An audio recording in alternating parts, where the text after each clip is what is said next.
Am I the asshole for not wanting my husband to go to his daughter's fencing competition? I, 29 female, am married to my husband, 32 male. He has a daughter from a previous relationship, 12 female, who takes part in competitive fencing. I have a good relationship with her and we are friendly. She lives with her mum, but I see her whenever she stays with us and I've hung out with her plenty. She has a competition on Thursday, and my husband is flying down to see her tomorrow to spend a few days with her before the competition and to see the competition. Normally, I wouldn't have an issue with this, but I'm 39 weeks pregnant with our first child. I could go at any moment, and I have no family at all. I've asked him not to go and suggested that we send her a gift down instead. He is insisting that he has to go and that I will be fine. He has even suggested that my best friend come to stay with me while he is gone, just to be safe. I normally wouldn't mind him going for this, and would even encourage it, but I'm scared and I want him with me right now. He feels she will be too upset if he misses it, and he has to work hard to keep his relationship with her, given the fact he is separated from her mother and having a kid with me. I feel awful for even asking him to not go, and incredibly selfish, as yes, his daughter is important, and I never want to get in the way of their relationship, but I am just terrified of going into labor when he is not there. He has made it clear that he is going no matter what, and is implying that I am being unreasonable to ask him to do otherwise. I don't know, perhaps I am being selfish. Edit. Information that has come up in the comments that should have been in post. Part of the reason I'm scared is that I'm unlikely to last the week. Have been having a hard time with a pregnancy, and I am classed as high risk due to being diabetic. He is also flying out tomorrow and returning Friday evening. Edit 2. Also, yes, for those wondering, I am set to be induced due to being diabetic. It is going to happen on Saturday, which is why he's coming back on Friday. But I don't think I'll last that long. And now in the comments, not the asshole. If my husband did this, he'd be returning to divorce papers and his stuff on the sidewalk. With a pregnant wife this far along, he shouldn't be traveling at all, much less for 5 days. Plus, it's a high-risk pregnancy. Of course, the birth of a baby is more important than a sports event. He is underestimating his 12-year-old by assuming that she would be mad if he skipped the competition. I'm pretty sure she would understand the reason. Not the asshole. There will be other fencing competitions, but there will be only one birth for this child. Also, his daughter is old enough to understand, and he should have no issue with making up for it at a later date. I feel like the men commenting here are clueless, single, and will probably stay that way. The idiot who said it's highly unlikely that she will have the baby in the 5 days he's gone between weeks 39 and 40 is just so incredibly ignorant that I would be embarrassed if I was his mother. Not the asshole. You have a few waving red flags with your husband. First, he has never put you ahead of his daughter, which means your kid is going to be second place. You are vulnerable because you don't have any other family, but this man has made it clear he is not your family. You know that because he dismisses the idea that he won't be there for the birth of your child. I think what you need to do is stop insisting he doesn't go. He has made his choices, and you have to decide what the consequences are. Let's be clear, your husband is the one being selfish in this situation. It is insane that he managed to try and convince you that you were being unreasonable and selfish. This man does not care about you, and I don't know how you end up staying with him. If you can go and stay with your friend now before he leaves, then he'll understand that he is not coming back to you and a baby, but to an empty house, because those are the consequences of abandoning you.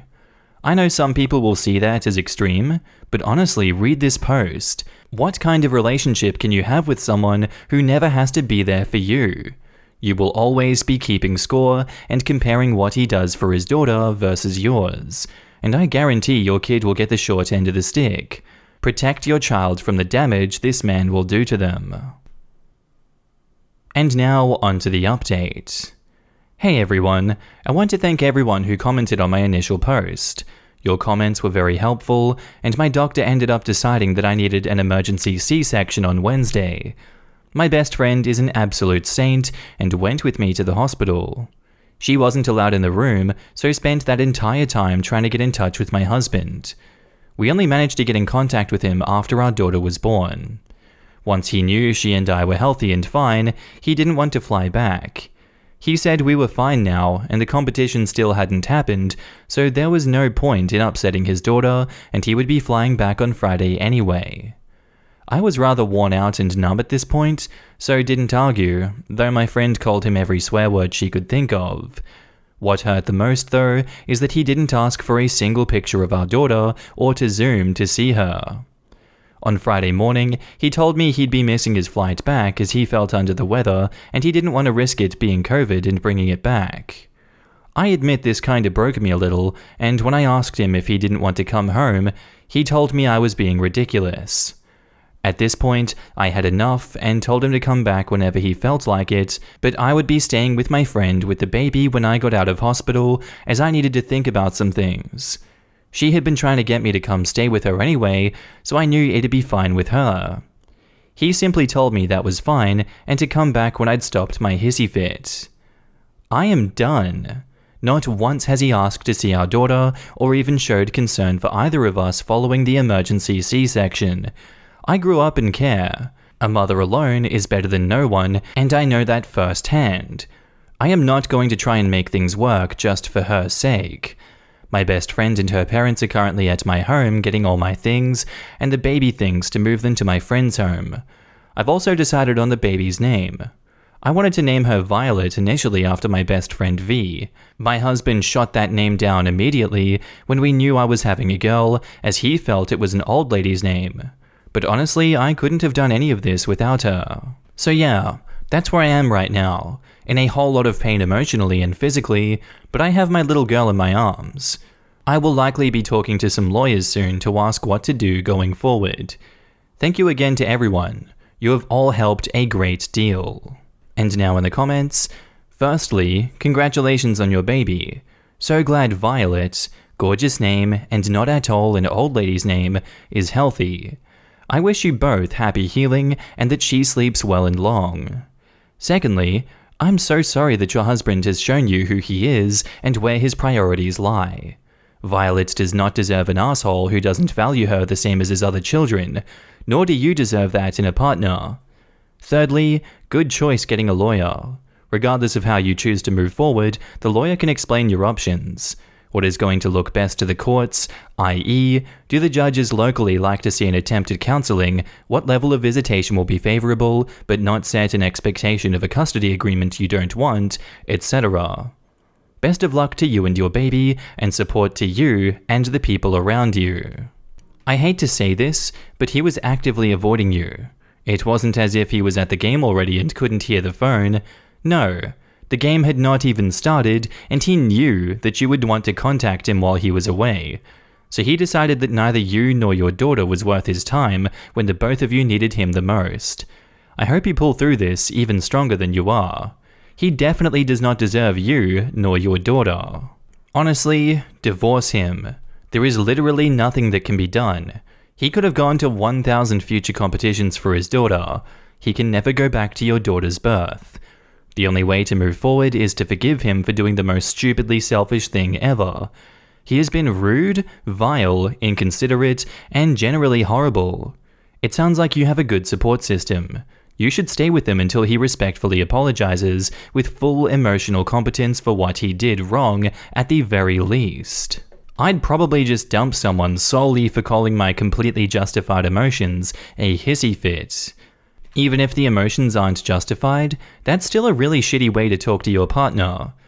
Imagine being overdue and your husband is not treating you and the birth of a child as a priority. The abandonment and the betrayal. The second a partner invalidates your feelings, it's time to rethink the relationship. So many unforgivable acts. Leaving when your high-risk pregnant wife is 39 weeks. I was expected to go past my due date and still ended up giving birth at 39 weeks. Then not rushing back after hearing about an emergency C-section? His wife could have died, and their baby girl would not have a single person who could make medical decisions. And even if a C-section goes swimmingly, OP still had a major surgery and was literally sliced open. Everyday life would be a challenge, not to mention newborn care. Bless her friend for being there for her. I hope OP has a good life away from that pathetic excuse of a husband/dad. My wife is pregnant now, and it's been made abundantly clear that starting at 36 weeks, I am not more than 20 minutes from her until delivery. I can't fathom going anywhere far enough away to require an aircraft. Not a chance. My best guy friend just told me he's in love with me 2 days before my wedding. I've been with my fiancé for 3 years, engaged for a little over a year. My best friend and I have known each other since freshman year of college. We are all in our early 30s. This morning, I woke up to a long-ass text from my guy best friend that he had sent at around 6 a.m. Basically, it was him pouring his heart out. He said he's been in love with me for years, but always hoped I'd end up breaking up with my fiancé and finally notice him. He asked me to call off the wedding and run away with him. It said, I needed to tell you before it was too late. I just feel gross and sad. I have no feelings for him beyond platonic love. I've drafted a response and deleted it over and over. I haven't even told my fiancé. I don't want him to have to worry about me so close to our wedding. I know I need to, but I don't know what to do or how to phrase it. What is worse is that he's become my fiancé's friend too. I'm also pretty pissed that my friend chose such an unfortunate time to cause me such distress. There were so many times over the years he could have just buckled up and told me how he felt. But waiting until right before I'm married? Like I would just cancel my wedding and leave my fiancé because of a goddamn text? I want to tell him to not come to the wedding. I can't trust that he wouldn't try to pull something. I don't even know if I want to talk to him again, but the thought of losing my best friend is heartbreaking. Hell, the thought of not having him at my wedding is really painful. He has put me in an uncomfortable, impossible situation. I wish it wasn't on me to deal with his feelings for him. I wish he had either stopped being friends with me when he realized us ending up together would never happen, or had told me a while ago. I don't want to kick him while he's down, but I need to make it clear that I have no feelings, the wedding is still on, and I don't want him to attend. We have been friends for over a decade. I've been crying over this all day. I feel almost disgusted knowing that this whole time he had ulterior motives. How do I even go about dealing with this? I'm supposed to get married in under 48 hours. And edit, I'll be showing the text to my fiancé after he gets home from his brother's place. I won't send anything until he's here with me. And now in the comments, Guy has seen way too many rom-coms. Yeah, wouldn't be surprised if he had been hoping for some Pam or Jim scenario. Show your fiancé the text and let him feel his own feelings too. Just send, you are my friend and nothing more. I need to process my thoughts, so don't come to the wedding and don't contact me. I will contact you when I am ready. And then mute him if you can. If he tries to message again, block him. It really sucks, but you just need to put this to one side and enjoy your wedding. And OP says, this is a good idea. I wasn't planning on having my phone the day of anyways. Also, have someone you are close to semi-aware of the situation and that you don't want him there. You don't have to give all the details, but just something as simple as, I'm no longer comfortable having him here, and if he shows up, I need your help to kick him out so I don't have to worry about it. I would definitely not invite him to the wedding anymore. Show your husband the text and just be like, oh my god, or WTF? You haven't done anything wrong. Your friend is the one who did this. You don't seem confused about any of this, and so I don't have a lot of advice for you. Just, man, that sucks. The best thing might be to shut it out of your mind and deal with your wedding. You said I need to make it clear that I have no feelings, the wedding is still on, and I don't want him to attend. Say that, just that, and then don't spend any time elaborating. If he persists, tell him you don't have time for that crap because you're about to get married. He might still show up to the ceremony, so brace yourself for it. Awkward as it is, I think you should mention this to your fiancé now rather than later. Partly for full disclosure, and partly so he'll be prepared in case your friend shows up to the ceremony or escalates. And now on to the update. Hi everyone. My husband, I love being able to say that now, and I got back from our honeymoon yesterday. I turned on my phone and opened the Reddit app, and it was still signed into this account, so I had an oh yeah moment, and figured I'd post an update. So a lot of people here really helped validate the icky mess of feelings I was having. Thank you for that. Posting here really helped put my thoughts into words. So that night, my fiancé got home from his brother's. I let him sit down and then I showed him the text. He read it, and I watched his eyes get bigger and bigger and expression angrier. Of course, I started apologizing like an idiot, and he told me that I didn't owe him an apology for anything. We talked, and he told me he figured the guy had a crush, but kept it respectful, and really, he had. We were close, but beyond a side hug during greetings and goodbyes, there was no physicality. I even let him read our past messages just to see that there was no emotional affair or me leading him on. I never even vented about my fiancé when we would have arguments because I knew better than to do that. I'd talk to my mum, lol. So my fiancé asked me what I wanted to do, and I said that while it did sadden me, I didn't want him at our wedding. I was afraid that he would try some nonsense. We typed up a brief message, and it said, "Friend, I'm sorry that you mistook my friendship for something more. The wedding is going to happen, and it'd be best if you didn't attend." To be clear, I let fiancé read this message, and he stands by my decision to uninvite you. We wanted to make it clear that it was me who wanted him to not come, not just my fiancé. Knowing him, he would probably claim that fiancé forced me to uninvite him. He read the message and left it on read for a while. I honestly started getting pretty anxious over it, and fiancé asked me if I wanted to block him. Part of me wanted to, and part of me wanted to hear him out. And when he finally responded, the text was so long that I had to click on it to read it. It was horrible. He called me a liar for leading him on for over a decade, that he hoped my fiancé left me and that we were infertile. It was just horrible thing after horrible thing, and I started crying. Fiancé took my phone into the other room while I sobbed. I think he called him, but I'm not sure. What I do know is after about an hour, he came back in, handed me my phone back, and told me that my friend was now blocked on everything, would not be attending, and the best man and my maid of honor knew of the situation and would handle it for me. It was like a weight lifted off of my shoulders, honestly. After reading that message, I really wasn't so sad that my friend wouldn't be attending anymore. And our wedding frickin' rocked. We had the time of our lives, surrounded by people who loved us and we loved them.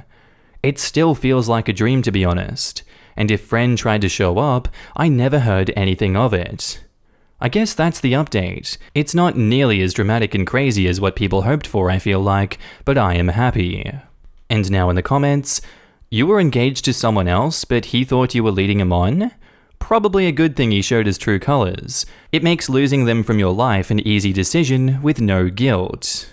Carrying a secret love for 10 years, and then just flinging it away a flippin' couple days before the wedding instead of manning up, then going into full Texas cheerleader mum mode, and probably regretted it 20 minutes later. Nah. Karma at work, for all three of them. I will add one thing, OP's husband is the silent hero. Calm, reasonable, caring, but swift with righteous anger. Love the response. Yikes. Your new husband sounds lovely and caring, and your ex-friend sounds, extremely unpleasant. In his fantasy world, I guess you were just dating your husband to tantalize him, huh? What a guy. I am so happy to hear that you are surrounded by people who love you. This guy leaving your life is so not a loss, it's a gain. After 20 years and 5 children, she is really playing hard to get. What a flirt. OP and her husband handled it the exact right way. Did that ex-friend really think his one mere text was going to stop this wedding and that she was going to run to his arms? This guy definitely sounds like a nice guy, and he watches way too many rom-coms. Not only a text, even if he confessed his love over a candlelit dinner or something, it would be frickin' moronic. Led on for a decade? Imagine being friends with someone, never progressing for a decade, that person gets engaged, and you think, showtime, I'm gonna sweep them off their feet. What a peanut. Led on for a decade, by dating and then getting engaged to someone else. Yeah, super mixed messages there, buddy. Ooh, nothing like insulting the woman you loved for 10 years after she told you she only sees you as a friend. Good riddance for OP and her husband. One less asshole to worry about in their lives. This right here, the dude definitely didn't really love her. He just let a crush fester until it got out of control and he got possessive. Didn't even try to preserve a 10-year friendship after not getting his way. She dodged a huge bullet shaped like a man baby. Our next post is titled, "Am I the asshole for kicking my brother and his family out after his son stole my engagement ring?" The reason I, 26 male, know is because I literally caught him in my room going through my things. And it's on frickin' camera. My nephew is 9 and has a habit of stealing things. They have gotten in trouble a few times at stores because he'd leave with something in his pockets. But of course, because he's a kid, they usually just say that he forgot he had it. Even at school, my brother has told me they have had to come talk to the principal a couple occasions. Doesn't seem like they've done anything to stop it. They had to come stay here with me because my brother lost his job and they weren't going to make it with all their bills, including rent. He's doing Uber right now while he searches for a job and they can move out. I didn't want to because of my nephew specifically, but family is family, I guess. A month ago, I finally bought an engagement ring for my girlfriend that I was planning on proposing to soon, but now I don't know. It's a $4,000 ring that I spent over a year saving up for. It's been hidden in my room under one of my drawers. Over time, when I found him snooping in my room, I told my brother to control his damn kid. Then got one of those cheap spy cams in my room just in case. Then last week, I noticed it was out of its box. After checking the cam, it showed he was in there again when I wasn't home. My brother and his wife have yelled at him. He says he left it by the TV in the guest room, but it is not there. They looked through all their stuff and his too. I know for a fact he's lying about not having it because it's the same thing he said about one of my watches he took, then ended up finding it. By the second day, my brother tells me they can't find it at all. And I told him either they find the ring or he repays me the $4,000 I spent on it. If not, they can't stay here anymore. My brother got really upset. He told me I know how their situation is right now, and yeah, it's a tough spot. But I couldn't ignore the fact that his kid he can't parent took something extremely important to me that costed a lot of time and money. They were given a week to leave my house if they don't find the ring. They are having to stay at a cheap motel, but my brother won't stop begging to come back because what they are paying right now each night is coming directly out of their savings. He won't stop calling me heartless about letting something like this come between helping them out through a difficult time, and my nephew keeps saying he is sorry. It's just hard right now to want them around. I don't even know what to do about the ring, and every time I think about it, it just makes me so mad that it's hard to care about their situation. Does that make me an asshole? And now in the comments, not the asshole. They sold the ring. I think so too. At this point, why won't his nephew say where it went? The thing is, with kleptomaniacs, they often don't know what to do with the things they steal. He may have washed it down the sink, flushed it down the toilet, buried it in the garden, etc., just to hide it. It's not so much about having things, it's about taking them. It's highly unfortunate that he took something so important, and his parents definitely need to get him help, and should have done so already, which could have prevented this. Yeah, I hate to agree with this, but when I was the nephew's age, I was being abused at home, and it came out in a weird phase of kleptomania. I didn't know what to do with the things I stole, so most of the time I threw them away out of fear. He probably did the same. And OP says, "Oh crap, I never thought about all this. All weekend I've been doing a deep cleaning trying to see if maybe he hid it somewhere. I'm freaking praying I find it soon." The watch he took from me was literally hidden inside one of his pair of shoes in the closet. I don't know why he does this, but there has definitely been times he's strategically hidden things he stole. Not the asshole. File a police report and file a claim with your homeowner's insurance. And OP says, "I don't have homeowner's insurance, it is not a house." File a police report anyway, and if it gets pawned, the police will be able to track it back to you. Check out some pawn shops on your own. File a police report, and take them to small claims. You have the proof on camera, not the asshole. Hopefully not, but there is a possibility he was encouraged to do it, and it was pawned. And OP says, "Nobody knew that I got a ring for my girlfriend. It's been hidden in my room before they even came to live with me." It just seems odd that the ring is now gone. I know kids lose things because they put them in odd places. Just knowing your family is financially in trouble, although I don't know them personally, it wouldn't be inconceivable that they might have sold it. And OP says, it is a possibility, but I also know my nephew is a liar and likely knows where it is but won't say anything. This isn't the first time something is stolen that he acts completely innocent about until it's found somewhere he hid it. Which is why you need to instill the fear of God in him and have the cops show up at their motel room door. Couldn't hurt to try that. After all, this kid has gotten away with stealing things from stores with no consequences. But stealing a $4,000 engagement ring is a serious felony, so he needs to fully understand that. What better way to show him how serious the situation is if a couple of cops show up and explain things, especially since I'm pretty sure that he is old enough to be sentenced to juvenile hall, or detention, whatever they call it in your area. And now onto the update.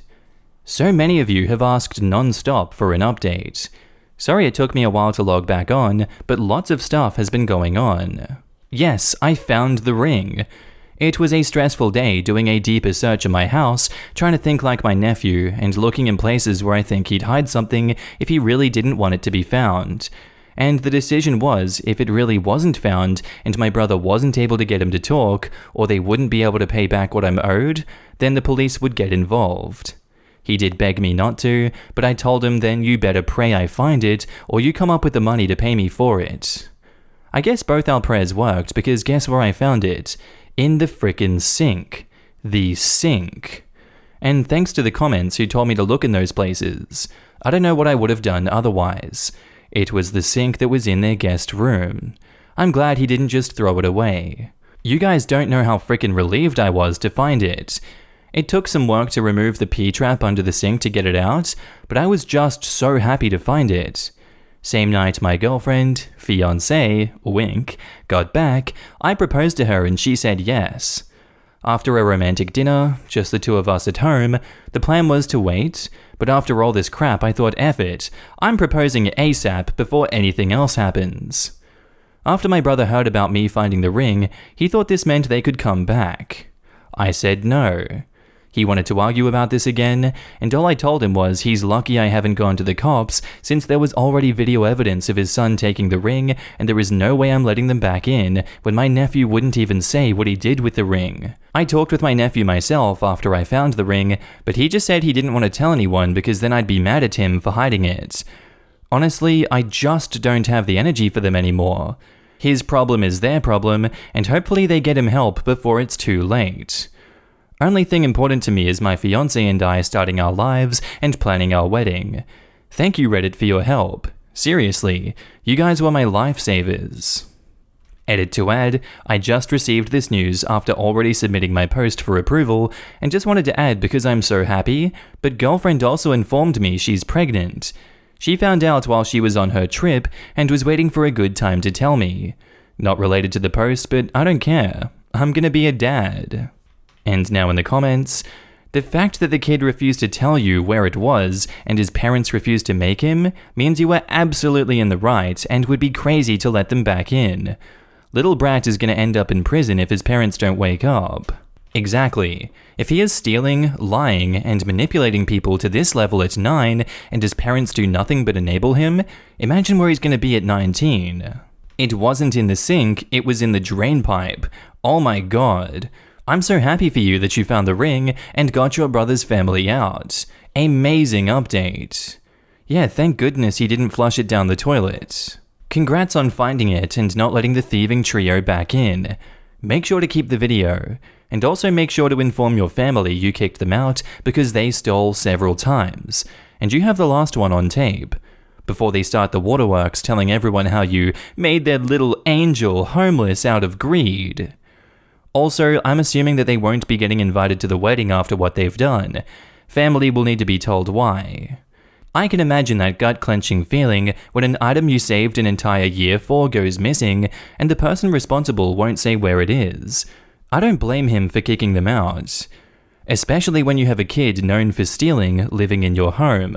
I would have either long ago gotten a safe or put the ring somewhere stupid, like taped to the back of a dresser drawer, so the only way to know it's there is if you take off the drawer. It was under the drawer, so the kid would have had to remove the drawer to find it. That's where I hid my most secret things when I was a kid. It doesn't matter where you put it. Family is supposed to be a safe guarantee that nobody will take something from you. I had the same problem with a nephew who took me as a usual customer. He was diagnosed as klepto and was in therapy for that and a lot of other issues. I wasn't allowed to say anything because it wasn't my son, but the last time, he took half the money I had to pay my college. I was 19, he was 14. That time, I said, screw it, if nobody is doing anything to stop it, I will. He used to only be scolded, and that day I went to the police to make a statement of what happened. In my country, there is that without consequences. I told him next time I would make a formal report, and then he would be taken to jail. He never again took stuff from me, only from other people until another big incident where he was caught red-handed and beaten by a couple men. My mum was scared because she believed he would become a delinquent, but according to the therapist, that only happens when the family allows it without any consequences and even enable the situation. OP's nephew was going that road because the parents do nothing about it. Family left me when they thought I wasn't my dad's son, but now they want to get back in touch. 4 years ago, Dad found out my mum had a lifelong affair. More than one, but that's another story. He knew about a couple of affairs she had in the past and forgave her, hanging in there for the kids, moving on, yada yada. But at that time, 4 years ago, he found out me and my 2 siblings might not be his kids, considering time of affair. This was the first time we all heard of mums, well, everything really.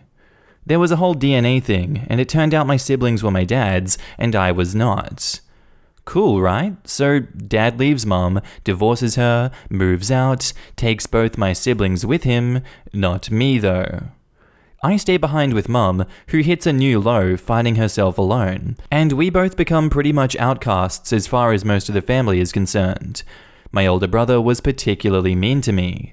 We were really tight before, and the crap he did to me, I swear, had I been bigger at the time, I would have punched him hard, more than once.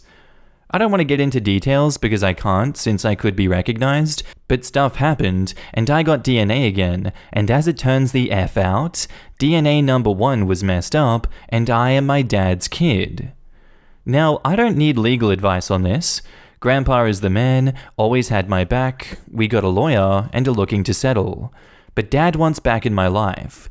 Brother is calling and wanting to meet up and talk crap. I don't effing want to. I want these people out of my life. Mum already forgave everyone. She's going on a date with my dad, and I feel sick, but not my business, right? I wish them both good luck, but I want none of it. Only, nobody leaves me be. I keep hearing that they have family, and I ought to hear them out and give them a chance or I'll regret it later, and that the only reason I won't talk to them is because I'm a teen and stupid or some other shitty explanation. So, give me some perspective here, please. Do I sound unreasonable when I say, thanks, but F no, thanks? And now in the comments, I don't effing want to. So don't. You are under no obligation to anyone. If you want to be no part or a distant part of their lives, that is your choice. Yep, OP's father is his father, but he already made it clear he has no desire to be a dad. Exactly. I was raised as a baby by my half-sister's vile and abusive paternal family. They made sure to treat me like crap before I could even read, let alone defend myself. Tell me why they asked to be in my life as an adult? Your family is just like mine, showed their true colors. If you decide to not have them in your life, no one could blame you. Your self-care comes first, always. Put them on blast. They abandoned you. Your brother doesn't get a second chance because he only saw you as a brother if blood was involved. Your dad is even worse and extremely childish. Privatize social media, stay strong, and focus on the people that are important to you. Grandpa, friends, etc. And for OP, I want to clarify, put the rest of your family on blast if anyone is upset you are not in contact. Tell people your story. They won't be so eager to get you guys to talk if they know what really happened, since it's likely your dad/brother only told their side. Even if they were only half-brothers, they were still blood. If the siblings were kids when they went down, they might have been influenced by their dad. As for dad though, it takes a really shitty person to abandon a child you've been a father to for 14 years. OP didn't really tell the whole story, but it sounds like his brother is a real piece of work, and I wouldn't want to engage with someone like that, especially not at 18, and right after this bomb dropped about his paternity. They clearly feel guilty, and this is just to absolve them. Yeah, I don't really understand. If they literally grew up together, they are brothers. Why would you act rudely and hateful towards someone that has no control over something? Maybe the father has something to do with it. And OP says, I would love an answer to this. After 4 years, my best guess is that he blames me for breaking up our family. Dad has no problem with mum cheating, he said it himself, he forgave her a bunch of times. The idiot kid though, he couldn't forgive. So it was my fault, and my brother frickin' hated me for it. And now I hate him right back, so... It's not your fault. Your father is a seriously screwed up person. It's not your fault. Your priority right now is to make sure that you heal and grow and become whatever kind of person you want to be as an adult. You don't need your father to do that. I'm sorry that you had to go through this. This is more than most could handle. I hope you go to therapy to help you cope with these events. It really does help you feel better and become stronger both mentally and emotionally. And now onto the update. Thank you all for the advice, but I decided to go with my grandpa's, which was kinda the same that most of you gave, and I'll be standing my ground. I've been really annoyed lately because a lot of people around me keep saying I'm a crazy teen and I'll regret it. But Grandpa made a point that I need to stop trying to decide how I'll feel in the future, because truth is, you can never know. You have to make decisions now, based on feelings and info you have now, not based on feelings and info you might have later. Right now, I am disgusted by my dad and brother. I want nothing to do with them. I don't trust them, and I even think that there is a chance they might be doing this, reaching out, just for optics and money. If my feelings change, I will deal with that when they do. Cross the bridge when I get to it and all. I wasn't really going to post an update to this because I don't see the point. My story is kinda over, but something happened yesterday and I wanted to share. So I decided to stand by my F no, I don't want to talk to them. I'll be moving to another city soon and decided to change my number. Grandpa is the only one who will be having the new one, and I asked him not to share, and I know he won't. He's a retired cop, so he's really badass, and has zero patience for bullcrap. My new number is safe. He called my mom and told her that from now on, if anyone wanted to reach me, they'd have to go through him. So mom showed up at his place. I've been living with him for a while, and tries to talk to me. But Grandpa says she has to talk to him first, so he can decide whether she is allowed to talk to me or not. LOL. So mom goes insane and starts telling him that it's none of his business and that this is between me and my dad. So Grandpa goes something like, if anybody shows up at my lawn to disturb the boy, I'll get the cops, a restraining order, and a shotgun. It goes on for a while until mom says I'm not the only family that Grandpa has, and that by doing this, Grandpa is pushing everyone away and splitting the family. He has other grandchildren, why is he picking just the one, and so on. So Grandpa frickin' laughs and tells her that through no fault of his, this family blew up long ago, and everyone just grabbed a piece of what was left and ran for it. He looks at me and says I'm his piece, so he is not letting go, and screw it. I was feeling like laughing up to this point because mum was going crazy and all, but when he frickin' said that, I broke. Mum left after a while, and I just hugged my old man like life depended on it, and he just said something like, enough now. No need for that. I'm your family. Family doesn't leave. You remember that when you have one of your own, and I frickin' will. And edit, oh, before I forget, some people were asking about what my siblings were like. Well, my older brother stole and took crap that was mine, or was supposed to be mine. He lied to me, and about me, and not the innocent kid lie, but, screwed up crap that ruined relationships I had with friends, family, and even a girlfriend I cared about. He was a huge bully for years and even hit me once. Mum said he's going through a lot too, and Dad couldn't care less and just protected him. Grandpa told him that if he ever hit me again, he would break Brother's teeth in. I guess he believed him because he never touched me after that one time. Younger brother is cool. I'd rather not talk about him here. And another Reddit, I read the comment section to Grandpa, and I had to explain what OG is, and he now wants to watch Breaking Bad and Better Call Saul. But we thank you for all the love. Reading the replies on my first post, he just said, "The internet is very smart." Reading the replies on this update, he got a little emotional and left saying he had stuff to do. But he got a beer, came back, and asked if there were more people saying stuff. The comment comparing him to Clint Eastwood made his day. Thanks for the love, guys. And now for those comments. Your grandpa is OG. Spend every second you can with that man. And, even with everything that's happened, you should feel so happy and proud that you have him. Good luck, dude. And OP says, I effing love him. I think we all love him. Ask him about what his life has been like and record it, and then one day, you'll be able to show your own grandkids, if you have them, who taught you to be an awesome grandpa. Ask him all kinds of things, what he thinks is the best thing he ever did, what he thought when X happened, etc., etc. Edit, my grandmother passed away in late August, a few weeks short of her 90th birthday. Sadly, she had dementia, and I always thought there would be time. The stories I heard after she passed makes me sad that I never got to know that side of her. She was a nurse in the 50s in a rural New South Wales town and used to purposely annoy the matron so she'd get sent down to the river to look after the Aboriginal patients. Matron thought that it was a punishment, but Granny loved being out from under her thumb and loved taking care of the patients.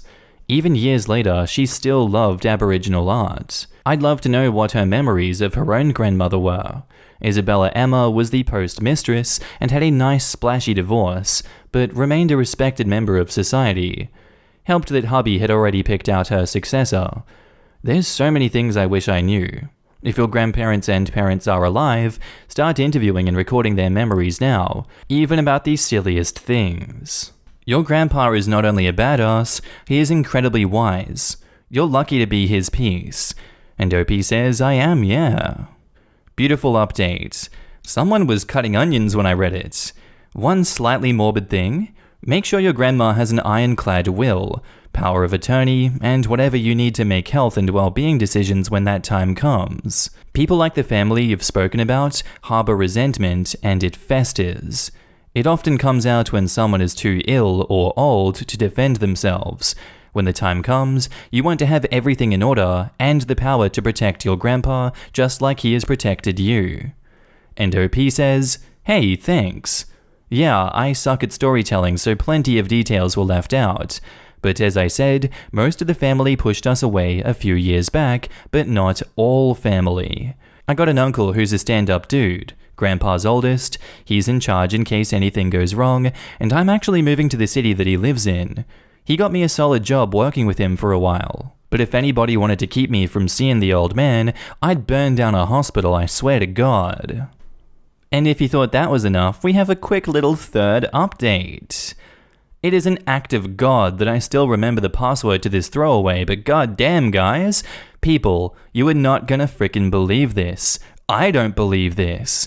The lab didn't make a mistake on my results. What they did is they mixed the results of all children. I am my dad's bio son, but my older brother is not. Which is really weird because he looks like dad. Maybe mum has a type. Turns out it was his lab result stuff or whatever with my name on it. He will be triple checking it now with another lab, but I mean, goddamn. The settlement has a confidential disclosure clause, something on details, so I will not be speaking about this ever in all ever again, cause it's damn good money, so shush. But I had to share this because frickin' lol. If anybody is keeping score, I now believe in karma. And now in the comments, oof, that's karma alright. Out of curiosity, is your dad gonna cut your brother out now that he knows that he's not his? Also, is your brother having a meltdown at knowing the truth? And OP says, oh, I wish I knew. I moved away and I don't talk to them anymore. Just found out through Grandpa.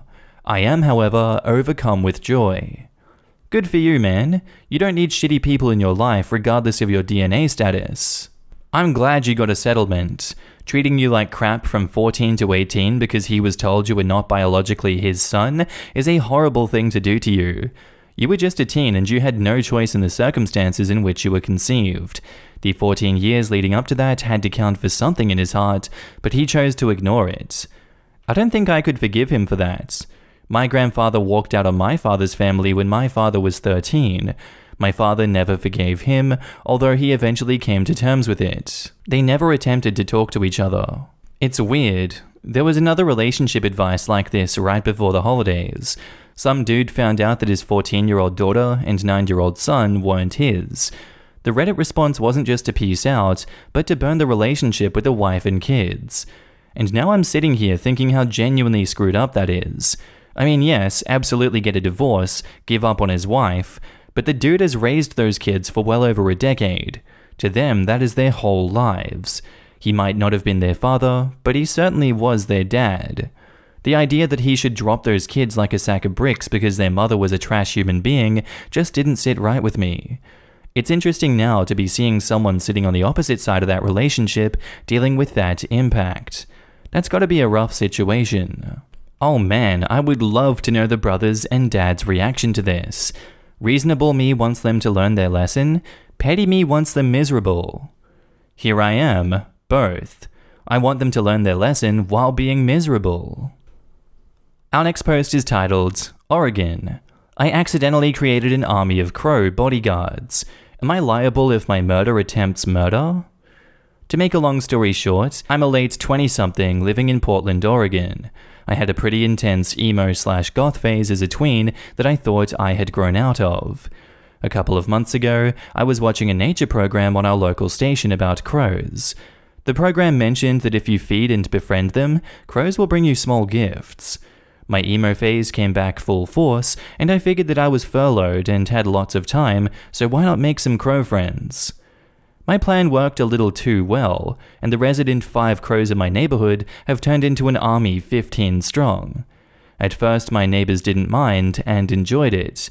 They are mostly elderly, and most were in a birdwatching club anyway. They thought the fact that I had crows following me around whenever I go outside was funny. Lately, the crows have started defending me. My neighbor came over for a socially distanced chat, me on the porch, her in my yard, and the crows started dive-bombing her. They would not stop until she left my yard. They didn't make physical contact with her, but they got very close. Am I liable if these crows injure someone since I fed them? I obviously can't control the crows. I would rather them not attack my neighbors, but since I technically created this nuisance, could I be financially on the hook for any injuries? To be clear, they are not aggressive 100% of the time. If just the neighbors are out, they are friendly normal crows. They only get aggressive when someone gets close to me or my property. And now in the comments, they are resource guarding. To stop them from attacking people, ask guests to bring shiny objects or food scraps to the murder of crows as an offering. You could also supply your guests little baggies of treats for them to offer up. If they dive bomb someone, don't give them food for 24 hours. If they are nice to a guest, give them a high-value treat to reinforce positive behavior. That's advice from my partner. She was a field biologist that is published in biology and ornithology. It would take quite a stretch for someone to make a winning case that you were negligent by feeding the crows and that your feeding the crows was the cause of whatever injury occurred. A stretch doesn't mean impossible though. Make sure your homeowner's insurance is up to date. I'll go a little bit further. Someone would likely have to prove that OP encouraged, trained, or facilitated the behavior and actions by the birds. That is going to be nearly impossible to show or prove without witnesses observing OP doing some sort of training. But like any lawsuits, not out of the question for a litigant to attempt to prove. The two different scenarios are 1, OP feeds these birds and they're really aggressive to everyone else, neighbors witness OP walking outside, throwing out birdseed, and returning indoors. Assuming no additional facts, seems like happenstance and a very small likelihood of a plaintiff prevailing. 2, neighbor provides video of OP appearing to train the birds to dive bomb scarecrows that are dressed in old people sweaters and wide whale corduroys, giving them rewards and treats for successful impacts. This would likely be a problem for OP and would increase a plaintiff's chance of prevailing in a suit against OP for damages and injuries. And OP says, okay, that's good to hear. My thinking is, someone would be able to make the claim that I drew more crows to the neighborhood, taught them that my house has food, and that maybe they're attacking others thinking that I'm going to give the people food instead of the crows, meaning I would have created this problem. Of course, you can sue for anything, but do you think that argument could hold up in court? As I said above, it would be a stretch, but not impossible. And OP says, okay, thanks. I can't offer much legal advice, but I can offer crow insight one former emo crow enthusiast to another. As it gets colder, the crow's food source is getting more scarce. They're becoming more dependent on you, which is probably what is driving up their aggression. Crows are partial migratory. About 75% seek warmer climates, but some can and will stay resident through the winter if possible. You may have inadvertently increased the number of crows that stay put, stressing the food supply. This is not to guilt you. Many people do this when they leave bird feeders out past fall, which is not ideal. Just be cognizant. This puts you at a crossroads. Feed them more to subdue the aggression, or feed them less and let them disperse. However, the aggressive behavior may get worse first. Putting out a bird feeder would probably solve your problem. They should shift the aggressive protective behavior to the feeder and in the spring settle down. To extrapolate a little, in your shoes, I'd try to build a crow vending machine. You have their attention and can probably train them with ease. There are instructions around the internet for a variety of different builds. You can make a machine that, when they drop something that they find in it, it dispenses food. This path also starts with a standard feeder. On the legal side of things, some states do take issues with domesticated crows. I don't think the attack concern is worrisome as much as the Game Commission taking issue. I'm not sure where the line is between putting out a feeder and using a crow vending machine. Maybe someone else can provide more insight here. And now on to the update. So to make a long story short, I called our local Audubon Society. They didn't think that feeding the crows was bad and suggested the neighbors also start feeding them, so they essentially became better socialized. The plan worked, and the crows are now a beloved part of the community. There have been no recent dive bombings. Most amazingly, the crows have legitimately saved my neighbor. Our city had a pretty big ice and snow event recently. Like I said in my last post, most of my neighbors are older. One of my neighbors was walking down his steep driveway, slipped, and couldn't get back up. The crows were going ballistic, and they were making more noise than we had ever heard. A different neighbor went outside to see what was up and found the gentleman in his driveway. Neighbor is mostly okay, just some serious bruises. Needless to say, the crows have been getting some high-value food since then. Thanks for all the help on my original post. It blew up way more than I was expecting, and I thought you guys would enjoy an update. And now in the comments, crows are such intelligent animals. I have always wanted some corvid friends. OP is living the dream. Birds are super loyal. A friend saved a seagull chick that was abandoned on a shoreline and raised it to release. That was 20 years ago. It follows her around now and lives in a nest on her roof. If she moves, it moves houses with her. One time she was lurched at by a drunk or a druggie just after getting off a bus 15 miles from home. As it happened, she recoiled in fear and her seagull dived in right over her and pecked the guy in the face hard. It had followed the bus because she was in it. I can't even imagine a seagull attacking someone who wasn't eating at the beach. Dude probably thought he was being attacked by a vengeful sea god or some crap, attacked by a seagull 30 miles from shore. My husband drained our accounts and wants to kick the kids and I out of the house in a week. So hi, they told me in r/relationships that this is illegal and that you guys would have advice. We're in Ohio, I need a divorce lawyer. On Wednesday, I bought him an effing Christmas present. On Thursday, I found out he gave me an STI. On Friday, he admitted he had been cheating. Yesterday, he drained our accounts. He says that I need to be out of the house by Christmas Eve. We have 4 kids, 8, 6, 5, and 2. I haven't worked since the oldest was born. Our relationship has been bad since before my youngest daughter was born, as we hadn't meant to get pregnant. This week, I tested positive for an STI. I investigated, confronted him, and he admitted it. We had a huge fight, and he stormed out of the house. Yesterday, my credit card was declined at the grocery store, and I couldn't get cash. He has emptied all of our accounts. I was in charge of the bills and finances. I know exactly how much was in our checking, savings, and money market account. He's changed his password for his 401k.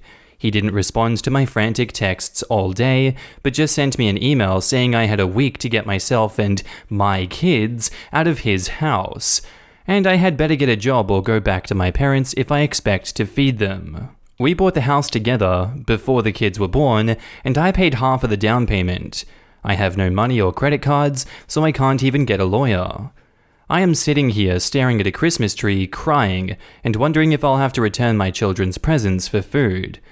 I have no idea how this happened. I live 2 hours away from my family, so even if I got a job, I'd have to pay for daycare. Should I sell my wedding ring and engagement rings? Do I make a resume and apply for a job in my old field of accounting, or just get a job at Starbucks or McDonald's? Can he do this? And now in the comments, man, your attorney is going to wreck him over this. That much bad faith is going to make a judge a lot less sympathetic to any arguments he makes in his favor when determining custody and the division of assets. Do not move out until your attorney tells you to, or a judge orders you out. That house is likely as much yours as it is his, and if so, he cannot evict you for any reason.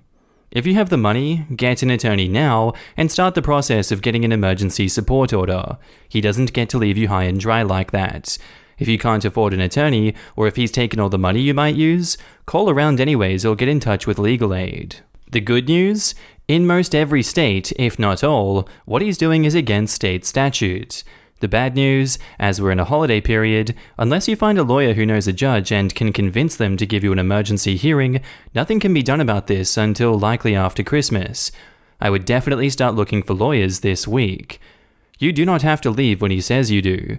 He can call the police, he can say his lawyers say that you have to leave, but unless he has a court order giving him the home, you have the right to be there. In fact, if you want to stay in the home after divorce, I highly suggest you do not leave. Unless you fear for your life or the safety of your children, which is a different story. If the house was bought during your marriage, you likely have some property rights in it. Call the police and report any threats that he makes against you. And OP says, I just realized that we were going to go to his parents' house for Christmas. I need the kids to go to sleep so I can have some wine. This is your crisis time. This is the worst part. But get this, he's going to end up the poor one after the judge forces him to pay not just in order to divide your assets, but also because of the damages he's inflicting on you and the kids. Emotional and financial damages which he has left a very clear electronic trail of.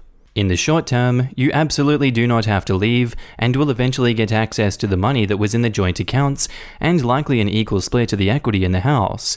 In the very short term, I would recommend getting a credit card in your name alone, or asking for help from your parent, putting it into a new account that is only in your name at a totally new bank, to tide you over until your court hearing. The court can also order temporary alimony to help you pay your legal costs. Long term though, 8 years of marriage is kind of short for lifetime alimony and spousal support. He may have to pay for a while, but eventually you are going to have to return to work. So look into programs that will help you in that goal. He will probably be asked to pay until you complete such a program. And OP says, we have been married for 12 years. I've been out of work for 8. I have no problem going back to work. In fact, it was him that insisted that I stay at home after our first 3 kids. I was planning to go back to work, but I got pregnant with my daughter. I don't even need to stay in this house. I would downsize if I had to, but he has to pay for daycare. And now onto the update. First, I want to say that I logged out of this account that evening and didn't come back until now, and I was blown away by all of the people offering food, gift certificates, or just goodwill, and I started crying again. I will respond to each of you individually. So to recap, my soon-to-be ex is a cheating ass, and he panicked and tried to erase his family.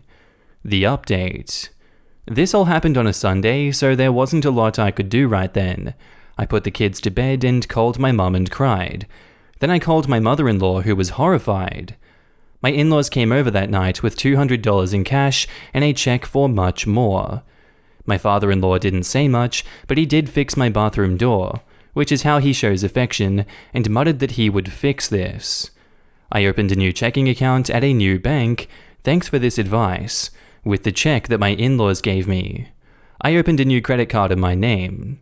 My mother deployed a niece to help with childcare for the next week, and I called in a lot of childminding favors, and with the cash my in-laws gave me, I was able to pay the babysitter while I worked this out. I met with 2 divorce attorneys. Both of them told me about what you had said, that he was legally screwed. I chose one, and we set the process in motion to get an emergency hearing. But by Tuesday, my old checking account had most of the money back, and my husband was asking to talk. On the advice of my lawyer, I took half of the checking account money and put it in my new bank, and kept records of everything. I pulled our credit reports. He has over $40,000 in credit card debt. I also found out that he received a raise last year and funneled this money out of our shared accounts. I would have figured this out when I did our taxes, and this led to him panicking and trying to erase us. Keep in mind, this asshole gave me gonorrhea. I am an accountant by trade, and I'm afraid of credit card debt the way some girls are afraid of spiders, so I was horrified about this. But my lawyer thinks it is likely that he'll have to have this debt on his own, as my name isn't on it, and it seems that most of it was spent on his side piece. We have started mediation, which he agreed to when he realized that he would need to pay for both of our divorce attorneys. My goal, which my lawyer thinks is reasonable, is to ask for alimony until I either remarry, which is not likely, or my 2-year-old is in school full-time, and to have a reasonable amount of child support until she is 18, and then we'll split college costs for all of them. When all the kids are in school, I can concentrate on getting back to work. I also plan to sell the house and buy a smaller house in a less elite section of town. The kids can share rooms, and I can live mortgage-free. So I'm heartbroken and diseased, but there is also an incredible weight that this lifted from me.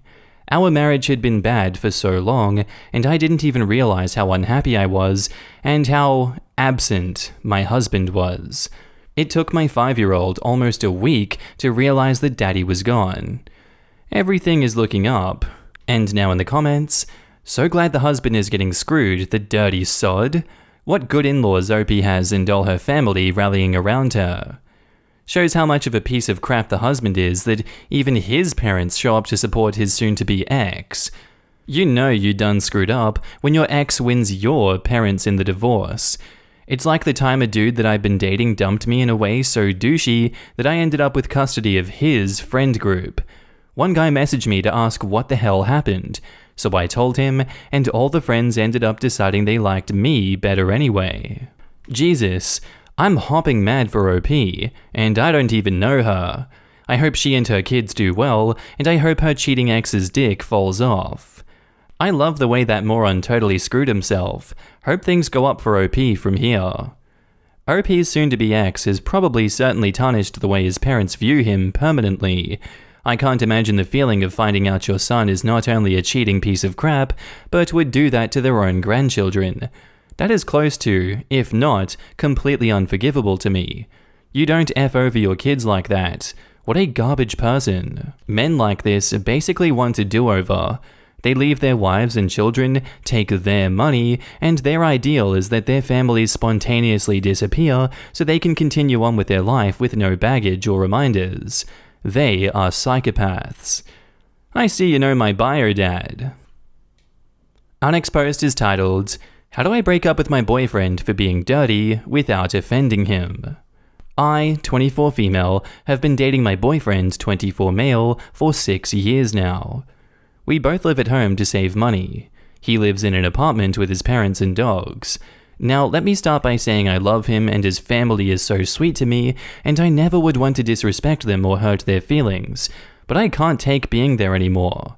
When we first started dating, it was never really dirty, but in the past 3 years, it has gotten progressively worse, and they now have a very bad roach infestation. They also have flies or other bugs sometimes, but the roaches are the big problem. I've been asking my boyfriend to do something about it before I come over, and he'll tell me he cleaned, but you'd never be able to tell. The floors are sticky because of pet pee, he leaves soda cans and bottles around his room and crumbs on the bed. The bathroom is infested with roaches, so I try not to use it. The pets also use the bathroom as their own, so it is messy. I asked him to get the sticky fly tape that you can hang that is super cheap to catch flies. He still hasn't even done that. At one point, when I went over, I would be itchy and had little red bumps on me the next day. I realized it was bug bites. Since then, I have limited the times I've come over to once every few months. He tells me he doesn't clean because he's tired. He does have a physically exhausting job, but he also gets paid well, so he could have paid someone to fix the bug problem, but he won't. He says he won't pay for an exterminator or bug killing things because it's his parents' place and not his responsibility, and he's going to move out eventually, so he'd rather save his money for his own place. But he has no timeline on when he would move out. The last straw was this weekend. I visited for the first time in months. He told me he cleaned it before I came. It wasn't clean. So I just sat at the edge of the bed while we watched a movie. Then I saw a huge roach on the wall above the bed. I asked him to kill it, and he did, but he left the roach guts on the wall, and he didn't even clean it up and throw it out. This was after I already was swatting flies. At that point, I was ready to go. I suggested we do something outside, and I could tell that he was annoyed. He said, "So you want to leave because of bugs?" I didn't want to hurt his feelings, so I tried to just say I want to go out and have fun, but he asked again, so I told him, yeah, bugs, and I want to go out and have fun. So then he takes his sweet time getting ready. I tried to be patient, but I had my coat on, and I was just standing there waiting while he was watching the movie, slowly pulling on clothes. I said, "Come on, let's go." And he snapped and asked, "Are you in a rush? You're in a rush to leave?"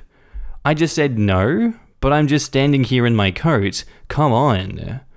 He continued to take forever to put on a sweatshirt and sneakers. He had an attitude after that. The next morning at my house, I woke up and swatted my arm because I felt something crawling on me. It was smashed by the time I looked, but it looked like what I see at his house. I nearly had a breakdown because I hate bugs, plus I live with my family and I can't bring that stuff here. I spent the whole day cleaning my room, my clothes, everything. I didn't go on my phone the entire day. I didn't reply to his texts until I was ready to go to bed. He asked me if I was okay, and I said yeah because I didn't want to argue over the phone when we both needed sleep for work in the AM. I also needed time to process everything. I have been patient and I've given suggestions on ways to clean his room and kill the bugs for like 3 years now.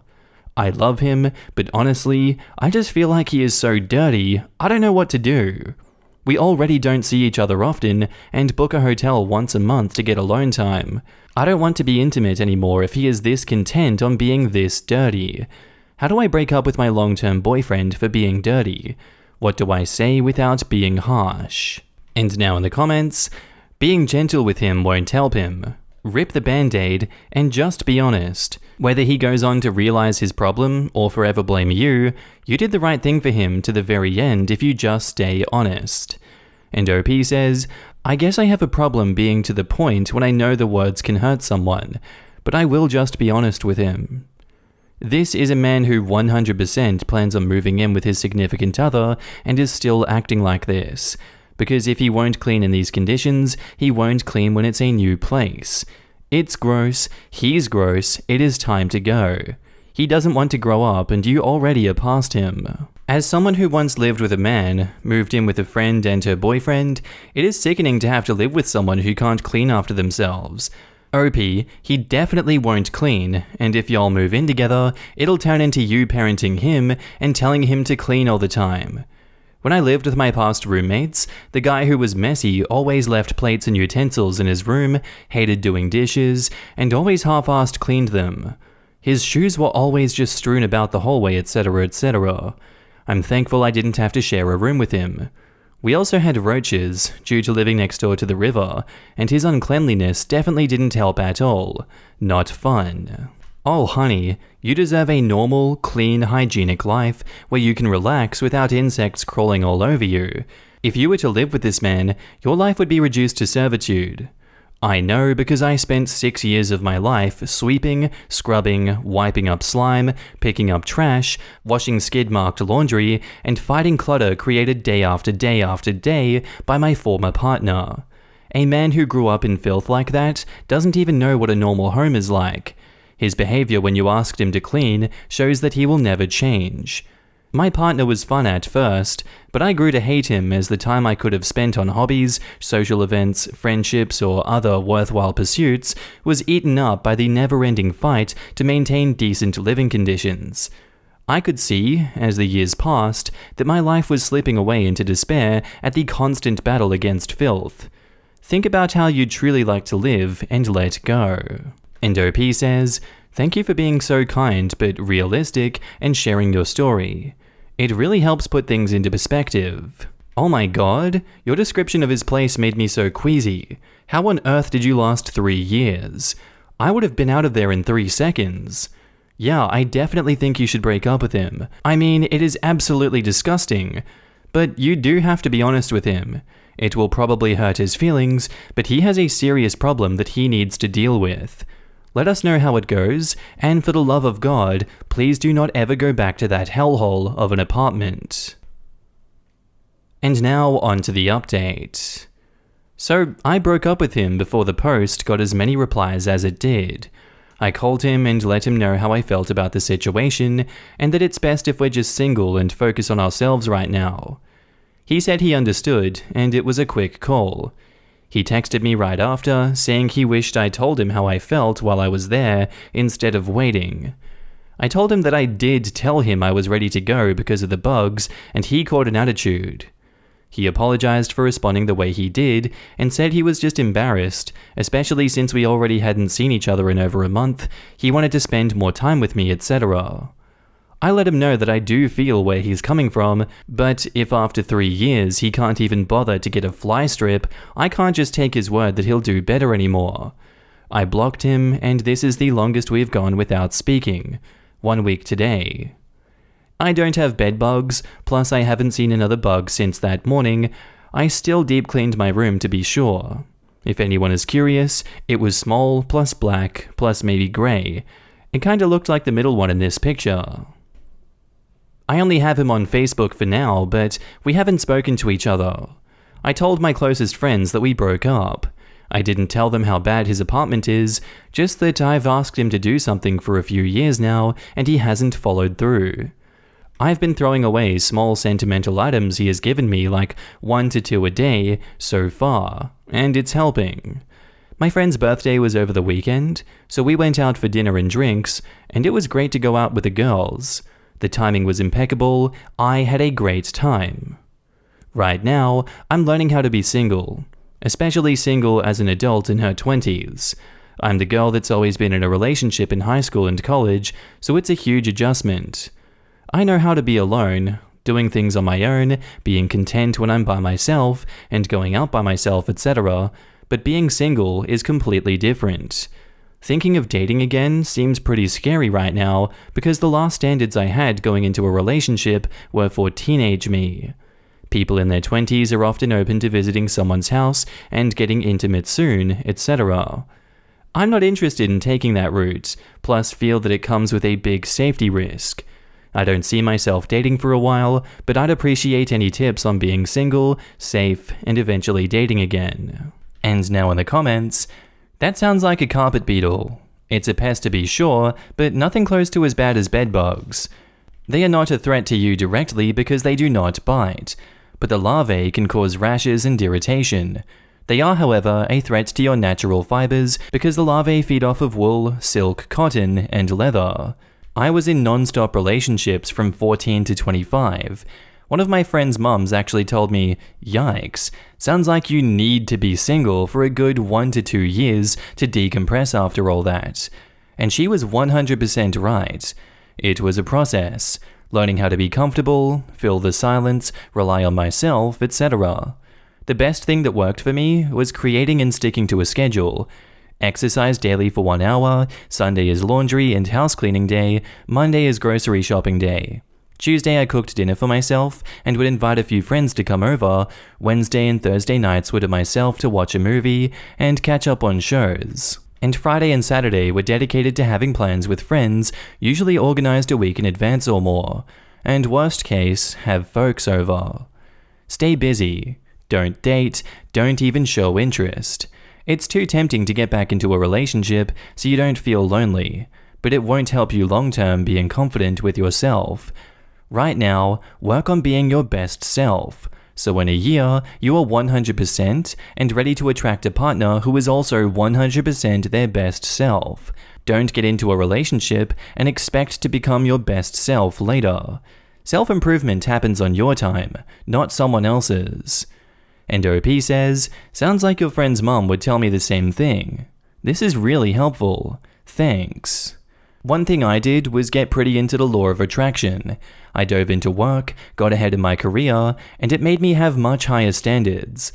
I dated a guy a long time ago that was messy. His bathroom didn't look like it had ever been cleaned. No bugs, as we're in Michigan, and that's a less common problem in the north to have roaches. He came over to my house. I'm on the very tidy side of the scale, and he had an eye booger or something that he wiped on my couch. Done. I broke up with him over the phone a few days later and let him know that we weren't on the same page with cleanliness and organization, and the relationship wasn't a good match. We were just dating, not exclusive or anything. A little attempt to negotiate on his end, but I'm looking for someone who's the right match for me, and I don't expect someone to make big changes in themselves for me. Everyone should be free to go find the person who is already perfect for their particular life situation and what's important to them. Jesus, feels like I need a shower after reading about his apartment. There wasn't nearly enough fear of bedbugs in either of these posts. Bedbugs are awful. By the time they're big enough for you to easily see them, they are dropping eggs everywhere they walk. I'm glad they did the right thing because that mess was him as much as it was his parents, and him moving out wasn't going to fix anything. Judging from his reaction to her wanting to leave, I was afraid that he would take the breakup badly and lash out at her somehow. I'm glad that he accepted the situation and didn't try to bully her out of her decision. Am I the asshole for telling my husband his name suggestion for our unborn baby is idiotic at best? Hello all. This has caused quite a stir on both sides of the family, and my niece suggested that I post here so as to garner unbiased opinions. Unfortunately, as it is relevant to the story, I will have to keep much personal information uncensored in this story. As such, this is a throwaway account. My 35 female, husband 37 male and I are pregnant with our first child.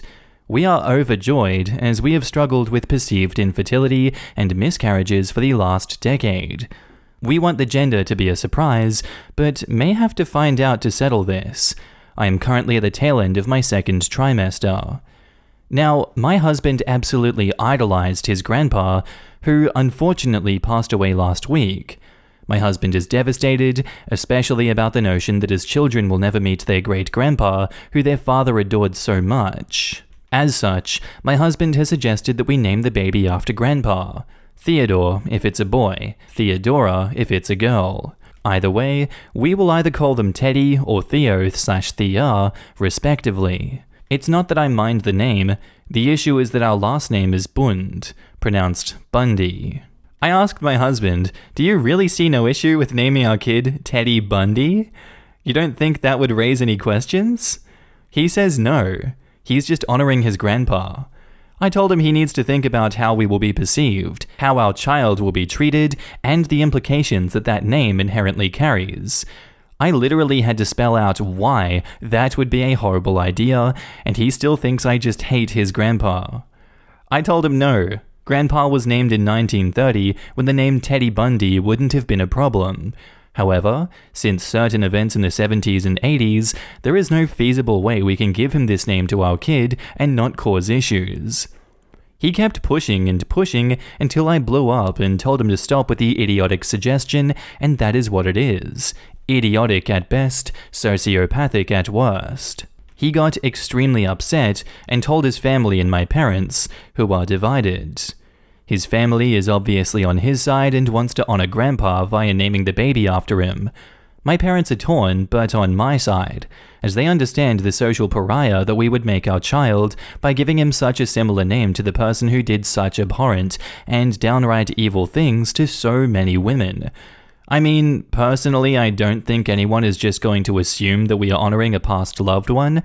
They're just going to think of Ted Bundy. Am I the asshole? What kind of crazy fantasyland denial is this guy living in? Next he's gonna be like, yeah, well, we're gonna have another boy, and he's gonna be Adolf Hitler. Like, what's the problem with that name, honey? And it's fine, if she's born a woman, it's gonna be Margaret Thatcher. Easy name choice. I think this one's an easy not the asshole. I don't know why the family is on the husband's side. This seems pretty obvious to me, but some people just built different, I guess. OP has offered the following explanation for why they think they might be the asshole.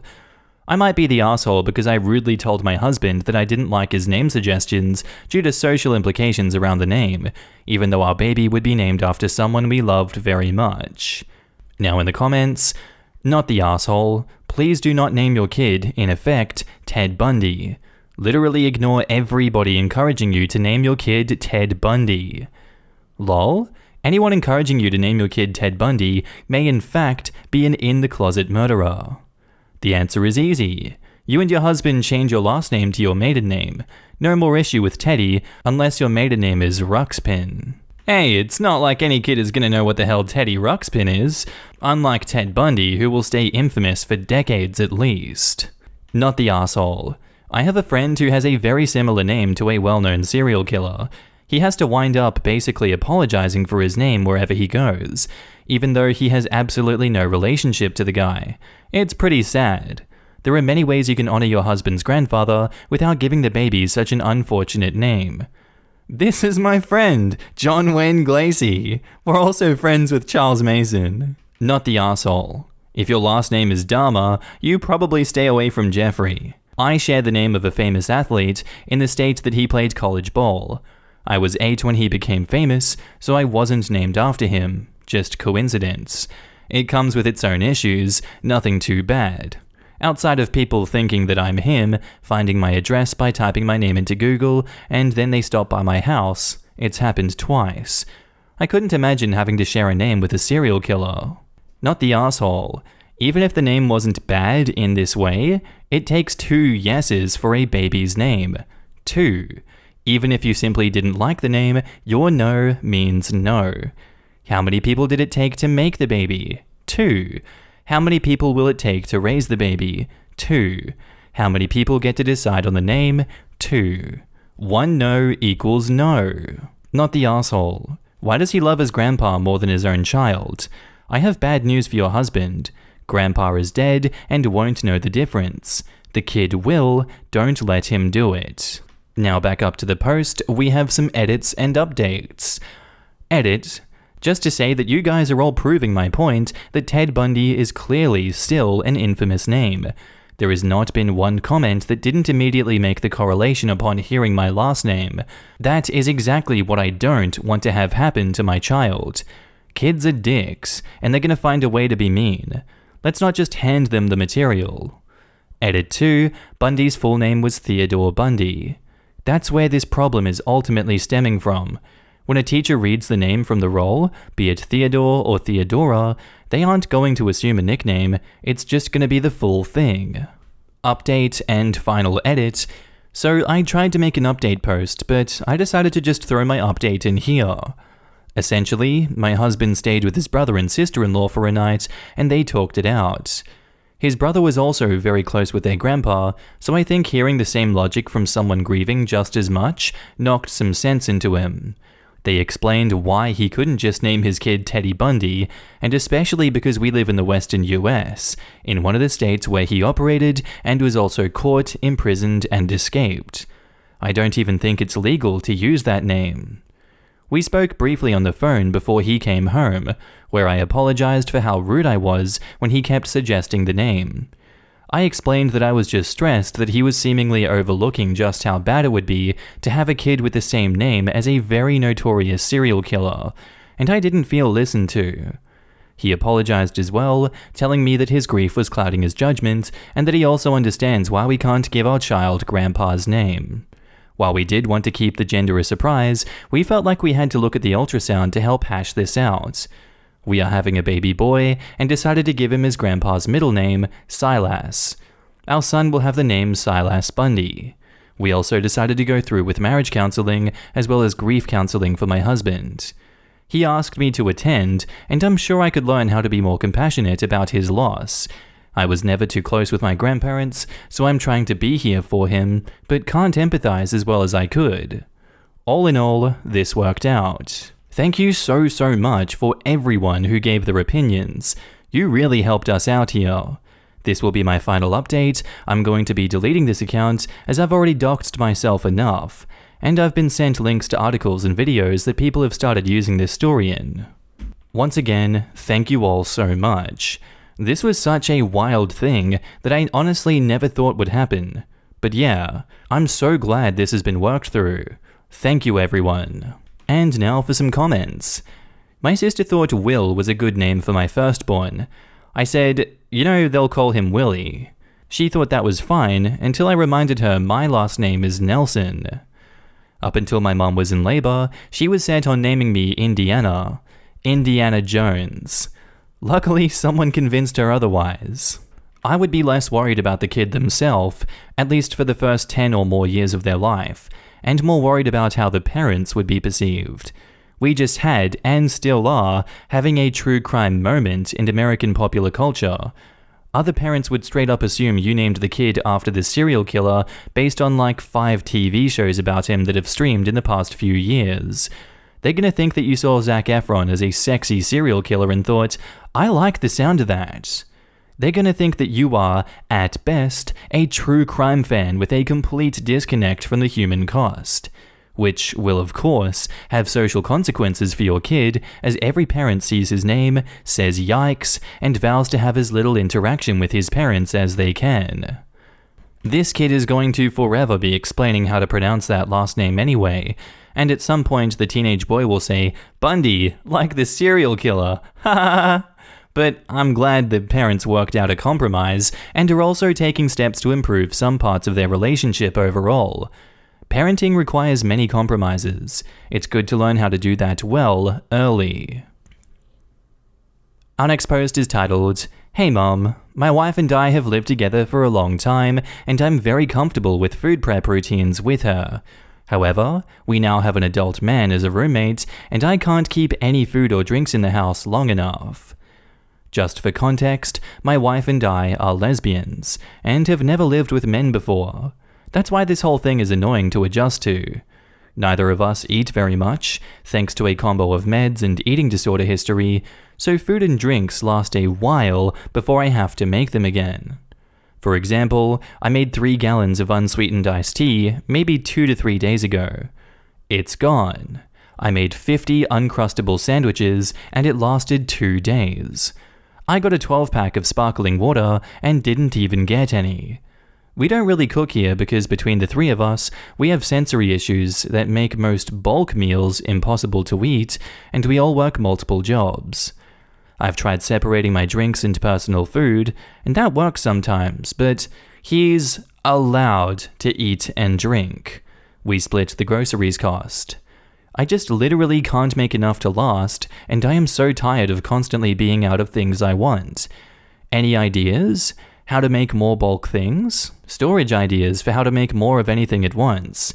We do have a deep freezer we can use, but if 50 Uncrustables, for example, are out in 3 days between the 3 of us eating them, with him eating way more, how can I possibly prep enough to have a stock? I am overwhelmed, we are going through food way more than we used to, and I am too tired to keep doing this.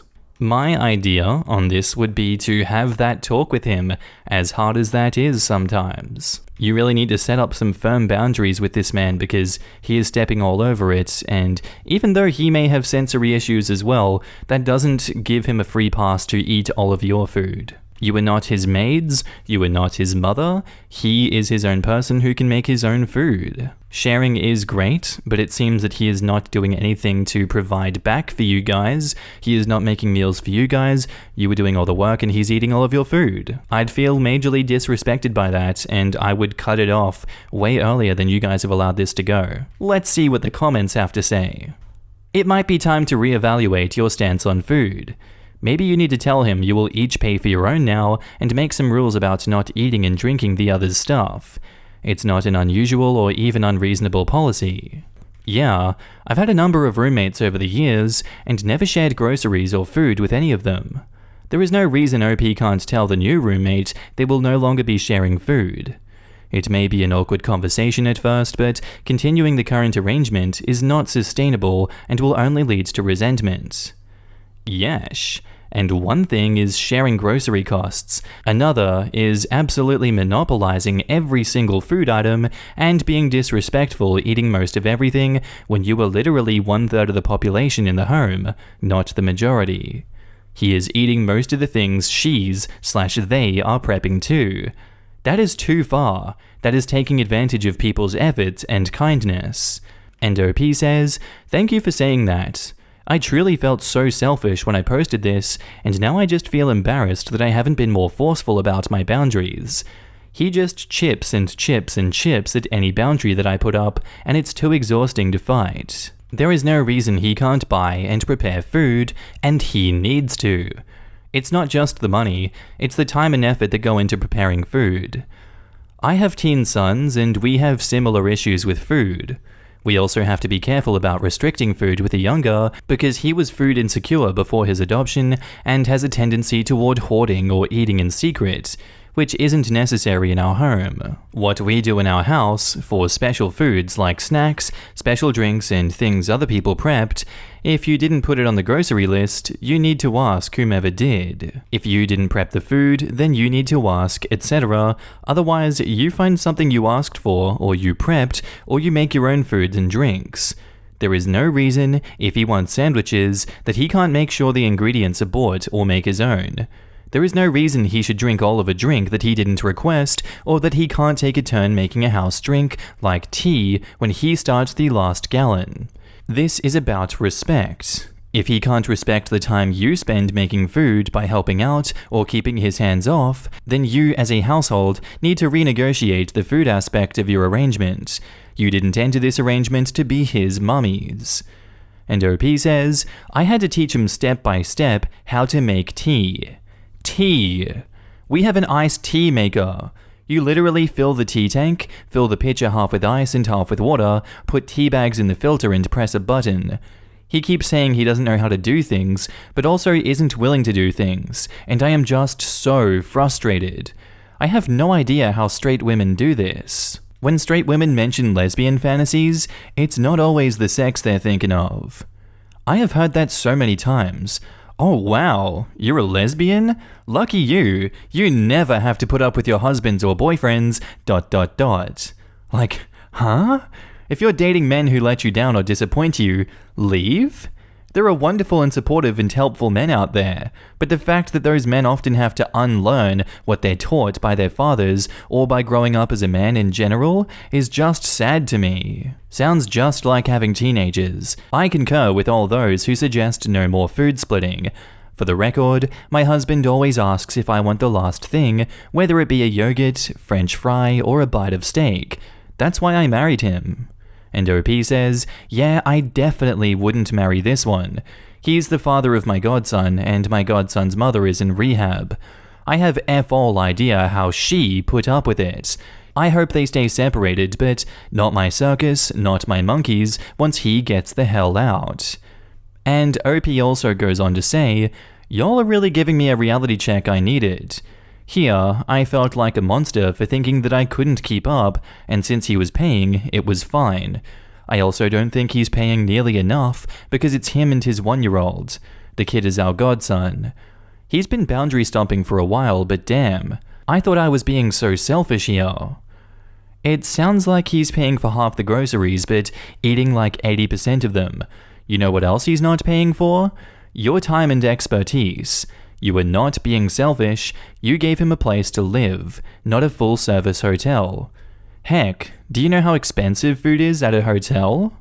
And OP says, yeah, he makes a lot of money, so in his brain, it's easy. He gives me money to nanny for 10 hours a day, every day, while the kid lives here, and for his portion of bills, so expecting him to do anything is shocking for him. He thinks he can throw money at things, but doesn't value our labor at all. Well then, he can start ordering his own groceries via delivery and getting takeout.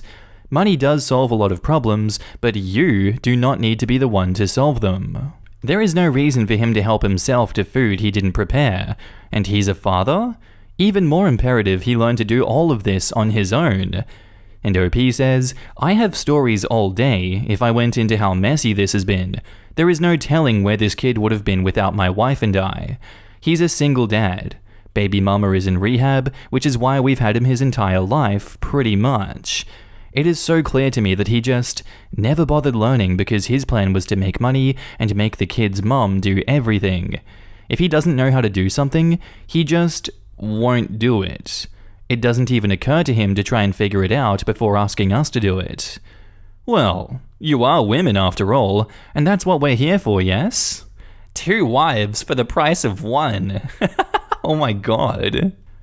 Back up to the post, we have an edit that says, I really thought when I wrote this that I was being so selfish and inconsiderate and just need to figure out a better way to do this.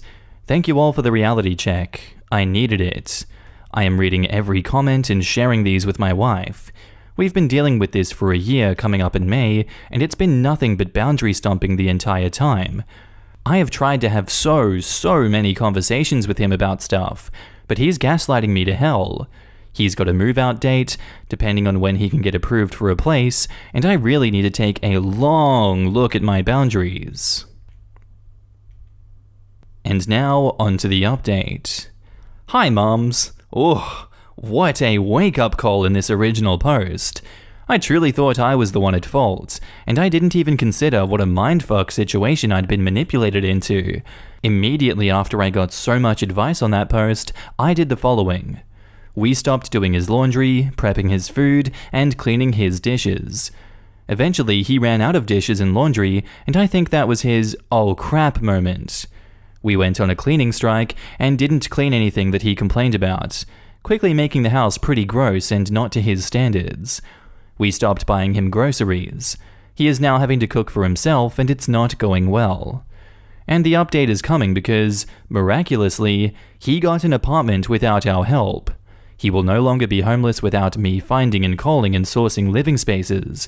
He's got a move-out date. He's leaving.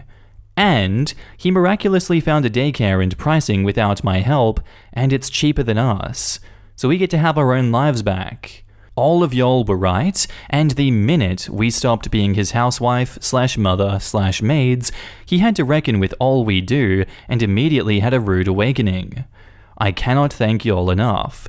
I'll update again when we have our home back, but thank you. I love all of you.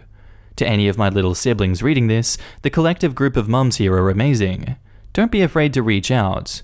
You'll get gentle awakenings and advice if you need it. Your big sister is here for you. Lesson learned, no one will ever violate my boundaries like this again. Thanks, mums. And now in the comments, I have a teenage boy. Active, athletic, how did you outgrow the clothes we just bought, teenage boy. And he doesn't eat half of what this grown man does. He also knows how to cook, clean, and do laundry for himself. My point? That man is just an ass. I have seen far too many older women and my peers raise their boys like they were incompetent princes and then wonder when they grow into teens and adults who won't lift a finger around the house or keep a relationship because these men go on to try and make their significant others into their maid. Yet they wonder what's wrong with them. You can't raise them to be a catered-to man-child and then be shocked when that's what they grow up to be. My boys are 15 and 12 and are always shocked when their friends don't know how to clean up after themselves or make food. Yeah, I'm a guy who has wondered how so many dudes I've known just cannot clean up. I hated living with men. I'm not a neat freak and my parents sucked, but they at least made sure that I knew how to take out the trash and clean my ass properly. but I'd just say about every man I ever lived with or even hung out with didn't know or care to do basic cleaning, and it utterly perplexes me that this is unusually common in my area. Okay, assuming between OP and wife eat like 8 Uncrustables each across 2 days, that means this dude was still eating 34 in 2 days. Is that possible? Am I not comprehending something? Did I math wrong? Are they rooming with the party sub guy? I made a loaf worth of PBJ sandwiches to freeze when the supply chain took out Uncrustables. After the first 2 months of lockdown, I was so over making sandwiches every damn day, and I would be beyond pissed if it vanished that fast. I love cooking, but bulk PBJ making is backache city. Our next post is titled, "My husband's boss just called me because he couldn't reach my husband. Told me, I know he took off, but can you please ask him to come in? He kissed me goodbye on his way to work 8 hours ago, and I can't reach him either. He was dressed for work when he left today. I packed him his lunch, told him to have a great day at work. He said thanks and left. I have no idea where he is, why he said he was going to work if he wasn't. I can't reach him. His phone goes straight to voicemail. I don't know why he would take the day off. According to his boss, he's been taking every Thursday off. His exact words were, I know Thursdays are your husband's days off, and not tell me." And now in the comments, well, I'm guessing this isn't going to end well. Have you checked the bank accounts and credit cards for charges today? Might give some clues. While you're at it, check the mileage on his car every day and compare it with Thursdays. Damn, some of you have those great private investigator traits. Get an old phone with good battery and leave it on in the car. Low-cost GPS tracker. Gotta have cell service and a logged-in Maps account though. Plot twist, the boss knows what he's doing and low-key tipping off the wife. That's how I would have done it. Boss is absolved of messing with employee's life because of course they assumed wife knows about Thursdays off. Well, it's either a long-term affair or he's taking a class to surprise you. I wouldn't say a single damned word. Just start taking measures to protect your ability to have a roof over your head and a livelihood if it's an affair, or decide if you want to put up with it. No matter what, if your birthday, anniversary, and Christmas go by with the status quo, you'll know what to do. Don't assume infidelity gives any edge in custody. Do you all live near a casino? My mother's second husband got busted exactly like this, and it turned out he had a bit of a gambling addiction. My mum called him at his office and the receptionist was like, lady, isn't he home sick in bed? Also, maybe check your attic or closets you never look in for lots of stolen office equipment." And now on to the update. He goes to visit his brother every Thursday in a state penitentiary. He was ashamed to tell me he was in there. Edit to add, this is verified, he is telling the truth, and I'm not going to put why his brother is in jail or the length of his sentence. Thank you all for your kind words. To everyone who reached out with comments, messages, and awards, you are all lovely. This was scary for me. Thank you for the moral support. And copying for a comment for context on why he wasn't open about this, my husband's grandfather spent time in jail. His father as well, a long time ago in his youth. My husband was worried with his brother there as well. I was going to think it was an inevitability that he would wind up there too. In my husband's mind, he didn't want me to know that he comes from an entire family of what he calls broken men. And now in the comments, that also explains why the phone was off. I'm glad it was a lot better of an outcome than what most had thought. I just can't believe it was something as left field as this. Everyone in the original post was gritting their teeth for the usual cheating outcome. I'm almost relieved it's not that. How do you feel about his reason? Seems legitimate to me, and I let out an "oh thank goodness" sigh when I read the update. Great news everyone! Turns out his brother is a felon. Huge relief. Seriously though, happy to hear there is an innocent explanation, relatively. Kind of reminds me of the one where the wife found a long hair in the shower. The husband let a homeless friend, who had long hair, shower there, and kept it quiet because he didn't want to out his friend as homeless. Reminds me of an episode of Malcolm in the Middle. Some boss at Hal's workplace are cooking the books, and when their diddle is discovered, they try to blame their embezzlement on poor Hal. But he's able to prove he didn't log the phony bookkeeping entries because they always happened on Fridays, and he'd be skipping out work on Fridays for years. and he presents as evidence a cigar box full of dated amusement park and movie tickets to prove his regular absences on all the days the embezzlements actually happened. At the conclusion, Hal is very proud of himself, but Lois is furious with him because she's been slaving away at Lucky Mart, clipping coupons, and washing out used paper towels in order to make the family's financial ends meet. While all the while, every Friday, Hal had secretly been blowing a bundle on himself, going to movie matinees, playing skee-ball, and riding roller coasters. Am I the asshole for lashing out on my boyfriend after he insulted my parents because they kept asking about his divorced parents? I, 20 female, met my boyfriend, 20 male, in high school, but we both started dating 9 months ago. He's a good guy, calm, and rarely gets angry. His parents aren't the best. When he was a kid, they were always busy with work, so he used to be left with his grandma, and whenever they were together, they fought. When my boyfriend was 17, his mum caught his dad cheating, and that's when the divorce was finalized. He doesn't like to talk about his parents. My parents, on the other hand, are happy together. So about 1 month ago, my boyfriend met my parents for the first time. My parents are the old school type. They think that divorce is selfish and it destroys relationships and your image in society, so it went well until the topic of his divorced parents was brought up. My parents were surprised, so they kept asking more. Like, why did the divorce happen? How did he feel when the divorce happened? Why didn't he stop them? Etc. Now, I know this was wrong, so I tried to stop them from asking about his parents, but they didn't. At the end, they said they want to meet my boyfriend's parents only because they want to be more close with the family. He agreed after a lot of hesitation. A few days later, me, my parents, my boyfriend, and his divorced parents were sitting together having dinner. The atmosphere was so tense that I already started regretting this. Halfway into the dinner, and his parents started arguing. Probably because of some talk of divorce was brought up, and they were busy blaming each other. At that point, my boyfriend visibly looked like he was about to lose it.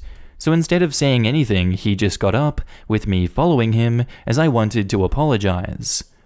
The minute I started apologizing to him, he lashed out at me with saying things like, "You know the condition between my parents, right? Yet you didn't stop your parents from organizing all of this," etc. I took all of the remarks that he was throwing at me, but then he brought up my parents and said, "Your parents are just like you, nosy. Don't they understand that not all couples have a fairy tale story like them? Even in that first meeting, they kept on asking me about my parents. Don't they have anything better to do than prying on others' lives? Can't they frickin' stay out of my family matters?"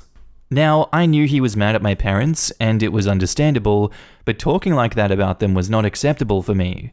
So I argued back by saying, "Don't speak like that about my parents. They just wanted to know more about their only daughter's boyfriend. It's not their fault that your parents' relationship is effed up." And after like 15 minutes of arguing, he left along with his parents. It's been almost 2 weeks since me and my boyfriend have talked with each other, and now I'm starting to question whether I was the wrong one. My parents say I did the right thing, but my friends say that I went a bit overboard, and now I'm confused. I want to know whether I was really the one at fault. So Reddit, am I the asshole? And edit, I would like to add that this guy is my first boyfriend ever, and I am very open with my parents. I.e., they know everything about me, so they would obviously like to meet my first boyfriend and his family. I am his girlfriend too, and his parents also agreed for the dinner. They said that they would love to meet their son's first girlfriend and her family. They hate each other, but not their son. So all the people who think that the parents forced the other party to come, no they didn't. It was a mutual decision. OP has offered the following explanation for why they think they might be the asshole. I feel like I might be the asshole because instead of talking calmly with my boyfriend, I lashed out at him, which just made the matters worse. And now in the comments, "You're the asshole. Your parents were out of line and you took their side. Your boyfriend is correct about your parents. How the hell was your boyfriend supposed to stop his parents' divorce? Your parents are also out of touch with reality. You're the asshole. Your parents were rude and invasive, and you allowed it to happen despite knowing how he felt, and then berated him when he got predictably very upset with you? Lol? WTF? You're the asshole for defending your parents' behavior. It's one thing to say, please don't swear at me, I can't control them, but you are actually defending them. His parents' divorce is no one's business. Your parents are rude and an embarrassment and deserve to be cut off by boyfriend and his family. Everyone sucks here. I don't understand why you and your boyfriend allowed this to happen. No is a complete sentence. You're the asshole. How is this a question? There isn't any trying to stop your parents from asking questions. How about this? Hey guys, it's not your business, and the topic is obviously making boyfriend uncomfortable, so stop. There is nothing wrong with them trying to get to know him, but that's not what they were doing. They were sticking their nose in another family's business. You are lucky your boyfriend is as calm as he is. My response at the first dinner would have been, my parents' relationship is none of your business. Stop asking about it like it is, and if I caught any lip about it, I would have left without another word.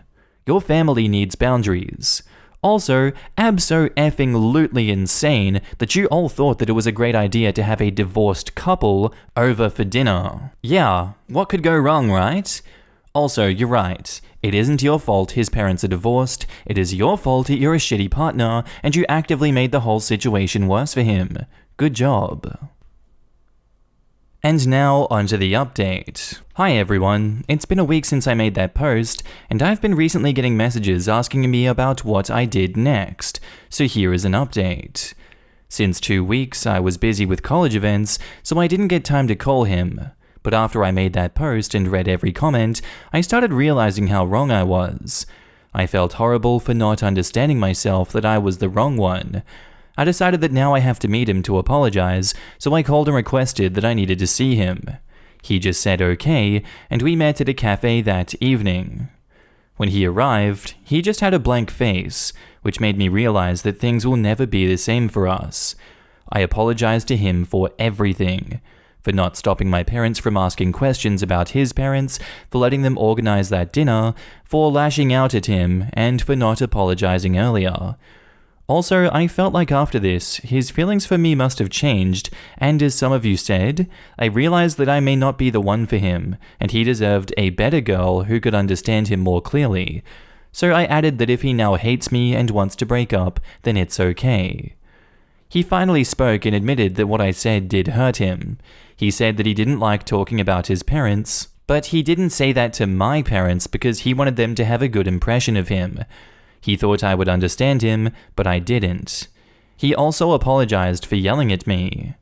At the end, he confessed that he doesn't hate me, but the love that he had for me has decreased, and that if we continue being together, it would only hurt me because I still loved him, but he wouldn't be able to return the same love back. And he didn't want that.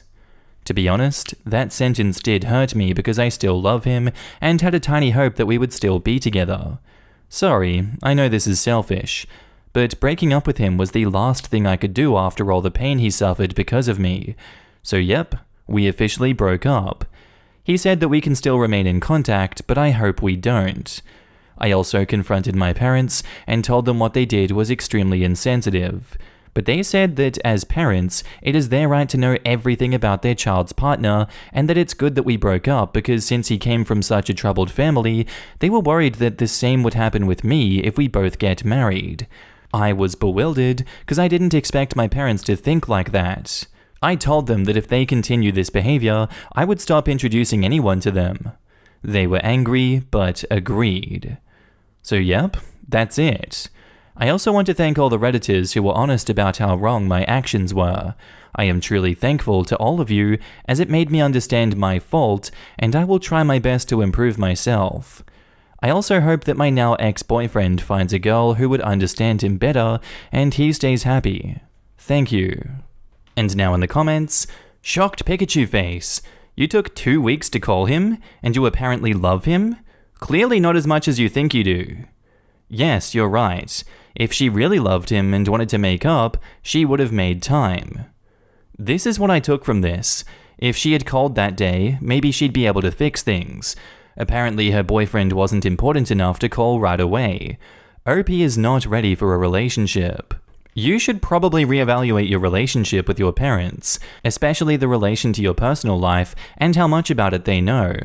Otherwise this or something worse will happen. OP, I think you've taken a real lesson from all of this, and that is to be applauded. A ton of other people would have dug in and argued about why they were right, and the rest of the world was delusional.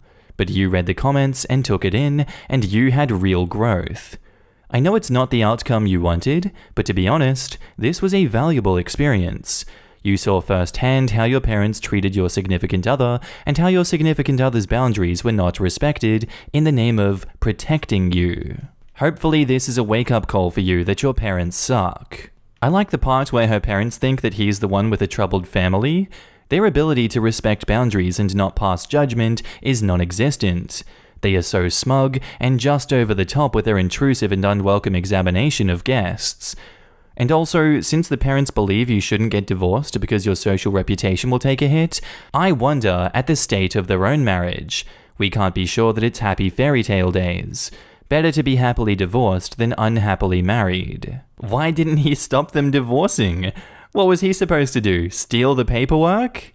No, he was supposed to find his long-lost twin at summer camp and set up an elaborate ruse to make his parents realize the love they've always had for each other. Wow, OP, your parents must be fun at parties. Hi, nice to meet you for the very first time. Do you have any trauma you don't want to talk about? Excellent, let's talk about it. Let's pass every frickin' detail until you hate us and it literally destroys relationships. This will be the topic of conversation for the next 3 hours, or until you have a panic attack, whichever comes second. Our next post is titled, Poisoned at Family Dinner. I'm currently on vacation visiting family for Christmas. I'm 20 female, a vegan by choice, however I am allergic to red meat.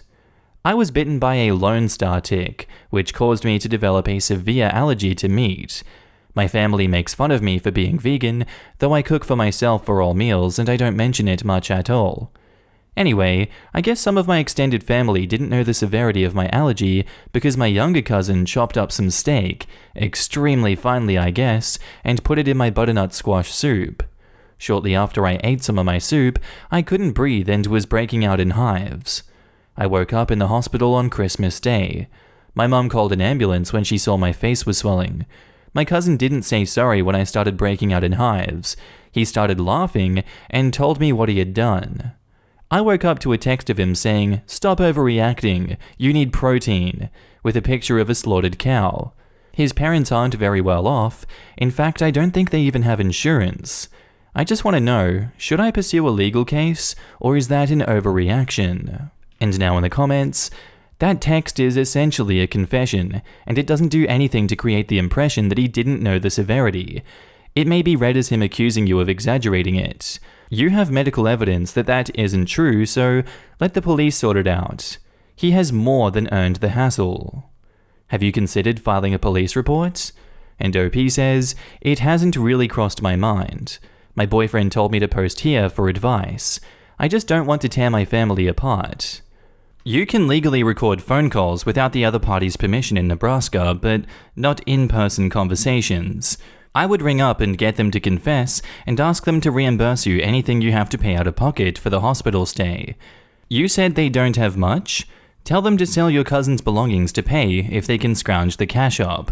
Sending you messages like that after you were taken to hospital unconscious shows the kid needs to be taught how serious it was. You literally could have died. Imagine if you went to the toilet and no one noticed you were gone for 30 minutes. Make a police report as well. Get a reference number for it so you have a record of it. People that stupid will probably try again to prove that you somehow faked a medical emergency. You were not tearing the family apart. You were making an idiot face the repercussions for almost killing you. Probably because of the idiocy his parents fed him about you being vegan.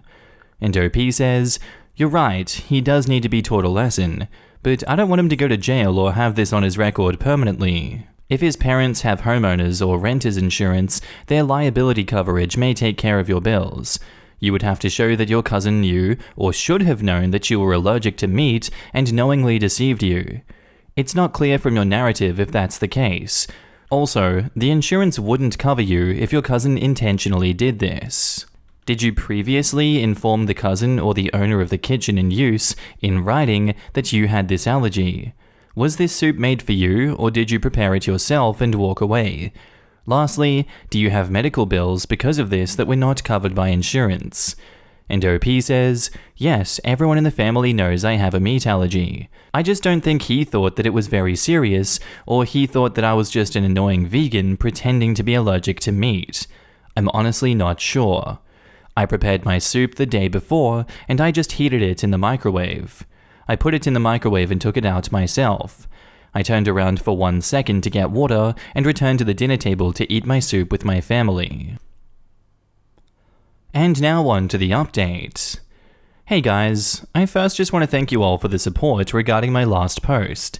I've had a free consultation with a personal injury lawyer and have filed a police report like many of you suggested. I let my cousin, aunt, and uncle know this, and they immediately ended up offering to pay my hospital bill and ambulance ride in full. My cousin gave me a half-hearted apology, and his parents told me they won't be leaving the house for the next year and will be severely punished for this. I have decided not to press charges. I don't really have the money or time for it, and all I needed was my medical expenses paid. I just plan on not going to any family gatherings where he is for a long time. Thanks again for all the love and support. And now in the comments, what is it with people who don't believe in allergies? Who thinks giving an allergic person the food they can't eat is somehow good for them? I can't fathom this at all. And edit, personally, I have a bunch of allergies too, but with food, I really just have intolerances to both dairy and eggs. I just say I'm allergic because it's easier. Also, since so many people are telling crazy stories about their allergies, once a girl sat next to me wearing a fuzzy sweater, and within 10 minutes my eyes were red and I was sneezing uncontrollably. I didn't even touch her clothes, but she had to take the sweater off and put it away. That was when I found out I was allergic to mohair. People like this are baffling to me. My grandma is 87. I just mentioned to her on the phone that I recently found out that I'm allergic to almonds, and she thanked me for letting her know so that she would avoid recipes with almonds when I visit. It is that easy. She didn't need me to prove it, she just wanted a heads up so that there weren't any uncomfortable incidents.